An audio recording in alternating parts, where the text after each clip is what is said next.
Martin Luther king junior বলেছিলেন, দীর্ঘদিন বেঁচে থাকা নয়, জীবনের গুণগত মানই বেশি গুরুত্বপূর্ণ। It doesn't matter how long we live, what truly matters is how we live. প্রিয় বন্ধুরা, আমরা ইতিহাসের পাতায় দেখেছি অনেক বীরপুরুষ ও নারীদের জীবন কাহিনী, যারা অল্পদিন পৃথিবীতে থেকেও তাদের কাজের মাধ্যমে আজও স্মরণীয় হয়ে আছেন। আজ আমরা এমন এক বীরপুরুষের কথা শুনব, যিনি আমেরিকায় খ্রিস্টীয় মূল্যবোধ, দেশপ্রেম এবং যুব সমাজের জাগরণ নিয়ে এসেছিলেন। যিনি 18 বছর বয়সে শুরু করেছিলেন একটি অর্গানাইজেশন, আর মাত্র 31 বছর বয়সে এই পৃথিবীকে আলবিদা করে চলে গেছেন। তবুও তার এই অল্প দিনের অবদানের জন্য গোটা আমেরিকা শোক করছে। হ্যাঁ বন্ধুরা, আপনারা হয়তো বুঝতে পারছেন আমি কার কথা বলছি। চলুন আমরা জানার চেষ্টা করি কেন তার জীবন হাজার হাজার মানুষকে প্রভাবিত করেছে। সেই সঙ্গে আমরা জানার চেষ্টা করব তার মৃত্যুর পেছনে প্রধান কারণ কী ছিল। এই ভিডিওতে আমরা জানব চার্লি কার্কের জীবনী এবং তার অবদান সম্পর্কে। চার্লি কার্কের জন্ম হয়েছিল 1993 সালে 14 অক্টোবর শিকাগো শহরে। ছোটবেলা থেকেই তার মধ্যে একটা ভিন্ন চিন্তা শুরু হয়েছিল। তিনি ছিলেন কৌতূহলী। পড়াশোনার পাশাপাশি তিনি শুরু করেছিলেন সমাজ নিয়ে ভাবতে। কলেজে ভর্তি হলেও তিনি ডিগ্রি শেষ না করে ঝাঁপিয়ে পড়েছিলেন দেশের জন্য, সমাজের মানুষের উন্নতি এবং পরিবর্তনের জন্য। তিনি তার দর্শন ও চিন্তাকে সফল করে তোলার জন্য মাত্র 18 বছর বয়সে শুরু করেছিলেন টার্নিং পয়েন্ট ইউএসএ। এর উদ্দেশ্য ছিল কলেজ ক্যাম্পাসে তরুণদের মধ্যে স্বাধীন চিন্তা, খ্রিস্টীয় নৈতিকতা ও আমেরিকান মূল্যবোধ প্রচার করা। আজ এই সংগঠনটি হাজারো ক্যাম্পাসে কাজ করছে। তিনি তার এই সংস্থার মাধ্যমে সত্যের পক্ষে দাঁড়াতেন, সত্যের জন্য আওয়াজ ওঠাতেন এবং সেই সাথে খ্রিস্টীয় বিশ্বাসকে তরুণদের মধ্যে ভাগ করে নিতেন এবং তাদেরকে পুনরুজ্জীবিত করতেন। তিনি যুব সমাজকে অনুপ্রাণিত করতেন খ্রিস্টের পথকে অনুসরণ করার জন্য এবং খ্রিস্টীয় বিশ্বাসে জীবনযাপন করার জন্য। তিনি বিশ্বাস করতেন তরুণ প্রজন্ম যদি ঈশ্বরের সত্যকে ধারণ করে তবে একটি জাতির ভবিষ্যৎ চিরকালের জন্য বদলে যেতে পারে। তিনি ইউনিভার্সিটি, কলেজ ক্যাম্পাসে ছাত্রছাত্রীদের সাথে ওপেন ডিবেট করতেন এবং সত্যকে উন্মোচন করতেন। আর ধীরে ধীরে তিনি ইউনিভার্সিটি স্টুডেন্টদের সামনে জনপ্রিয় হয়ে উঠেছিলেন। চার্লি কার্ক যুবকদেরকে দেশের রাজনৈতিক নেতৃত্বে অংশগ্রহণের জন্য উৎসাহ দিতেন।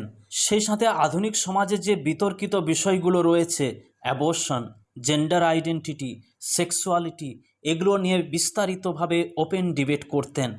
তিনি বলতেন, জীবন ঈশ্বরের দান, গর্ভে শিশুকে হত্যা করা মানে ঈশ্বরের সৃষ্টিকে অস্বীকার করা। তাই তিনি দৃঢ়ভাবে প্রো লাইফ সম্পর্কে কথা বলতেন। তিনি তরুণদের বোঝাতেন অজাত শিশুরাও সমানভাবে জীবনের অধিকারী। তাই অ্যাবর্শন বা ভ্রূণ হত্যা হলো ঈশ্বরের বিরুদ্ধাচরণ করা এবং ঈশ্বরের নৈতিক নিয়মকে লঙ্ঘন করা। জেন্ডার আইডেন্টিটি সম্পর্কে তিনি বলতেন, ঈশ্বর পুরুষ ও নারীকে আলাদা করে সৃষ্টি করেছেন। সেই সত্যকে অস্বীকার করলে সমাজের ভিত্তি ধসে পড়বে। তার মতে সত্যকে বিকৃত করা মানে তরুণ প্রজন্মকে বিভ্রান্তির পথে ঠেলে দেওয়া।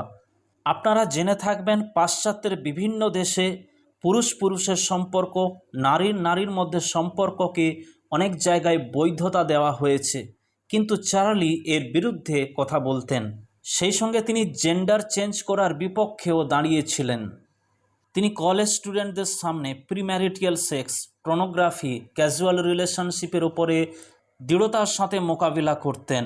তার মতে স্বাধীনতা মানে সীমাহীন ভোগ নয়, বরং ঈশ্বরের ইচ্ছা অনুযায়ী শৃঙ্খলাপূর্ণ জীবনযাপন।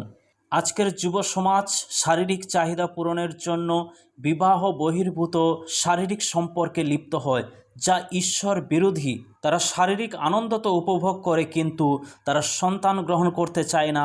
তাই তারা অ্যাবর্শনের রাস্তা বেছে নেয়, যা নিতান্তই নিন্দাজনক এবং অনৈতিক। চার্লি কার্ক খ্রিস্টান জাতীয়তাবাদ অর্থাৎ খ্রিশ্চান ন্যাশনালিজম এই মতবাদের পক্ষে দাঁড়িয়েছিলেন এবং যুক্তি দিতেন যে রাজনীতি এবং রাষ্ট্র থেকে ধর্মকে আলাদা করার কোনো সাংবিধানিক ভিত্তি নেই। তিনি মনে করতেন আমেরিকান সংস্কৃতি একটি আধ্যাত্মিক যুদ্ধের মধ্য দিয়ে যাচ্ছে এবং খ্রিস্ট ধর্মই এর একমাত্র সমাধান। তার বিশ্বাস কতটা গভীর তার উক্তি থেকে বোঝা যায়। তিনি বলতেন তার রাজনৈতিক কাজ বা অন্য কোনো কিছুর চেয়ে তার খ্রিস্টান বিশ্বাস সবথেকে গুরুত্বপূর্ণ। তিনি তার ভক্ত ও অনুসারীদের রাজনীতি ও সংস্কৃতিতে খ্রিস্টীয় মূল্যবোধ ফিরিয়ে আনার জন্য আহ্বান জানাতেন।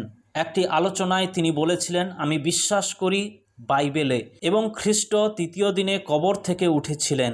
এটাই আমার বিশ্বাসের ভিত্তি এবং আমার সমস্ত কাজের পথপ্রদর্শক। যেহেতু চার্লি কার্ক অসামাজিক কর্মকাণ্ডের বিরোধিতা করতেন, তাই ধীরে ধীরে তার জীবনে অনেক শত্রু খাড়া হয়েছিল। তিনি ট্রাম্প সরকারের রিপাবলিকান পার্টির সমর্থক ছিলেন, তাই ডেমোক্রেটিক এবং লিবারেশন পার্টির লোকেরা তাকে পছন্দ করতো না। সেই সঙ্গে থার্ড জেন্ডারদের মেনে নিতে না পারায় অনেকেই তাকে অপছন্দ করত।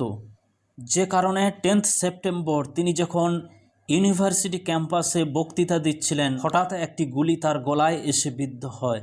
হাসপাতালে নেওয়া হলে তাকে আর বাঁচানো যায় না। মাত্র 31 বছর বয়সে শেষ হলো এক জীবন্ত যাত্রা। তদন্তকারীরা জানায় যে এটা একটা পলিটিক্যাল অ্যাসাসিনেশন। হত্যাকারী পরিকল্পনা করেই এই কাজটি করেছে, কারণ তিনি এমন একজন ব্যক্তি ছিলেন যিনি নির্ভয়ে সত্য বলতেন, আর সেই সত্য অনেকের কাছে অসহনীয় হয়ে উঠেছিল। চার্লি কার্কের মৃত্যুর সংবাদ ছড়িয়ে পড়তেই না পড়তে শোকের ছায়া নেমে আসে হাজারো তরুণদের জীবনে। তারা বলে, আমরা আমাদের প্রজন্মে কণ্ঠস্বরকে হারালাম। কিন্তু অন্যদিকে সামাজিক মাধ্যমে অনেককে খুশি করতে, আনন্দ করতে দেখা গেছে। কারণটি হলো Charlie Kirk abortion, gender, sexuality এই সমস্ত বিষয় নিয়ে কড়া অবস্থান নিয়েছিলেন। সেটাকে অনেকে ব্যক্তিগতভাবে আক্রমণ হিসাবে দেখতেন। রাজনৈতিক প্রতিদ্বন্দ্বিতাও প্রকাশ্য এসেছিল। এই ঘটনা প্রকাশ করে সমাজ কতটা বিভক্ত। একদিকে ভালোবাসা ও অনুপ্রেরণা, অন্যদিকে ঘৃণা ও বিদ্বেষ। পুলিশ গ্রেপ্তার করেছে 22 বছরের এক যুবককে, টেইলর রবিনসন, যিনি ছিলেন চার্লির হত্যাকারী। চার্লির মৃত্যুর পরে গোটা আমেরিকা জুড়ে শোকের ছায়া নেমে আসে। আমেরিকা ছাড়াও আরও অন্যান্য দেশে এর প্রতিক্রিয়া আমরা দেখতে পেয়েছি।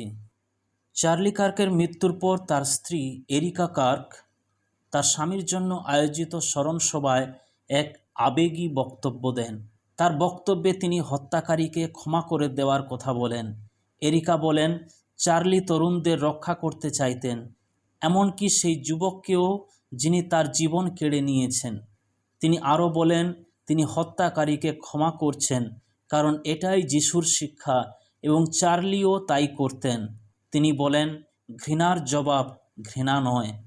এরিকা আরও জানান যে তিনি তার স্বামীর প্রতিষ্ঠিত সংগঠন টার্নিং পয়েন্ট ইউএসের নেতৃত্ব করবেন এবং তার স্বামীর অসমাপ্ত কাজকে এগিয়ে নিয়ে যাবেন। তিনি আরও বলেন, তার স্বামীর আন্দোলন কখনো শেষ হবে না এবং তারা এটিকে আরও 10 গুণ বড় করে তুলবেন। স্মরণসভায় তিনি তার স্বামীর বিশ্বাস এবং পরিবারের প্রতি তার ভালোবাসার কথাও তুলে ধরেন। তিনি আরও যোগ করেছেন, চার্লি তার জীবন নিয়ে কোনো অনুশোচনা ছাড়াই মারা গেছেন। আজ চার্লি কার্ক শুধু একজন বক্তা নন, তিনি লাখো তরুণের অনুপ্রেরণা।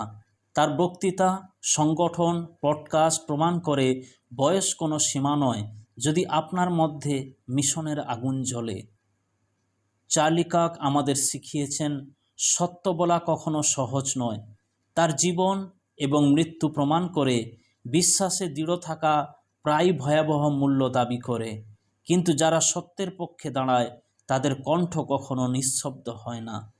আমরা স্যালুট করি সত্যের জন্য তার সংগ্রাম এবং নির্ভীকভাবে সত্যকে উপস্থাপন করার জন্য।